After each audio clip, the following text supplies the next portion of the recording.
Welcome to The Explainer. Today, we're going to dive into one of the Bible's most, well, confusing and violent books, the Book of Judges.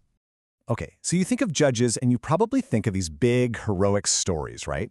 But what if it's not really about heroes at all? What if the whole book is actually this carefully crafted argument, a chilling warning, basically a blueprint for how a society completely falls apart? All right, so most people who've read Judges or even heard about it know about this one thing, the Judges cycle. You know, that infamous repeating pattern that just seems to drive the entire story forward. On the surface, it looks pretty simple, right? Step 1, Israel messes up and sins. Step 2, they get punished. Step 3, they cry out for help. And Step 4, God sends a hero to save the day. Lather, rinse, repeat. But what if one of those steps, a really, really crucial one, isn't what we think it is at all? Okay, so this is where we need to start pulling that cycle apart, because if you go right back to the book's own introduction, the theological setup in chapter 2, you'll notice a really important word is just not there. The word is repentance. And its absence? Oh, it changes everything. Yeah, instead of saying they repented, the text uses this very specific Hebrew verb, za'ak, and you see it pop up again and again. But the big question is, does that word actually mean they're sorry? Is it a heartfelt plea for forgiveness? And boom, here's the first big twist. The word za'ak doesn't mean they're repenting. Not necessarily. It just means they're crying out because they're in a ton of pain. Think of it less as a change of heart and more like a shriek of agony. So that raises a huge question, right? If they're not even sorry, why on earth does God keep rescuing them? Well, that right there gets us to the book's first massive point. God's rescue isn't some kind of reward for good behavior or because they finally repented. No, it's an act of His own compassion. He's responding to their misery, not their merit, time and time again. Okay, so that leads us to another huge assumption we need to challenge, the word judge itself. When you hear that word, I bet you picture a courtroom, right? Someone in a robe with a gavel. But that mental image, it's actually really misleading. See, the Hebrew word here is shafat, and it really means something more like to lead or to govern. In fact, the book itself usually calls these people deliverers. And think about it, with one exception, Deborah, we never actually see any of them holding court. They aren't legal experts, they're military leaders first and foremost. And here's where things get really interesting and kind of dark. As the book goes on, the quality of these so-called judges just tanks. It's this downward spiral that perfectly mirrors Israel's own moral and spiritual decay. Let's dig into two of the most famous examples to see what I mean. Okay, first up, Gideon. This guy starts out so full of doubt, he keeps testing God with stuff like the fleece. And get this, it's not because he's trying to figure out God's will. He already knows it. It's just plain old unbelief.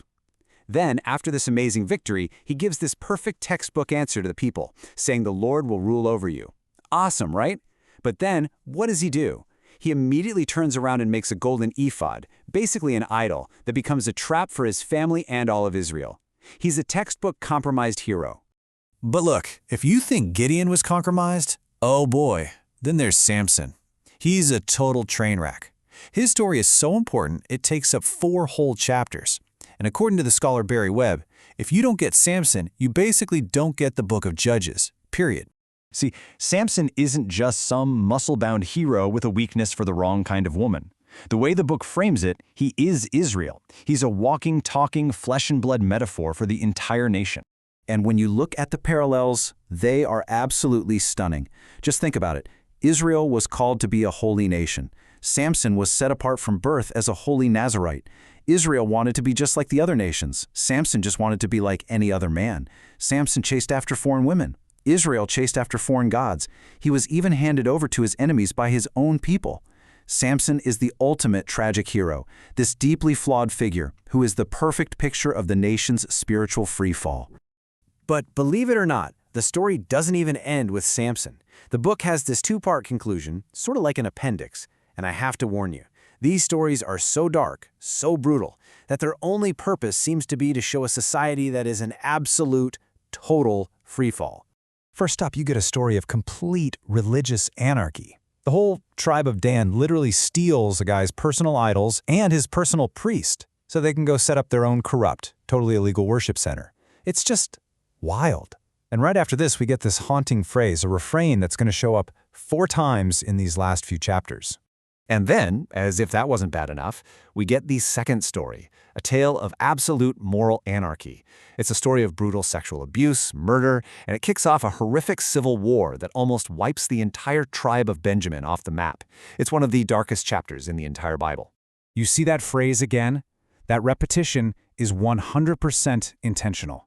It's the writer hammering home the final diagnosis for what's wrong with Israel. The point is this: without a righteous king, without good, central leadership, the only possible result is chaos. So after all that, you might be wondering, why on earth should we read this dark, depressing, difficult book? Well, it's pretty clear it's not just a collection of violent bedtime stories. No, it's a really profound and very pointed theological argument. By walking us through this escalating nightmare of chaos, the author is making an incredibly powerful point. Doing what is right in your own eyes sounds like freedom, but it's actually a one-way ticket to complete disaster. So what are we left with? Well, Judges is this stark warning, isn't it? It shows us the tragic path from forgetting God to total social and moral collapse. But it also gives us these key takeaways: that God's faithfulness is about His compassion, not our perfection. That leadership matters, but even our best human leaders are always flawed.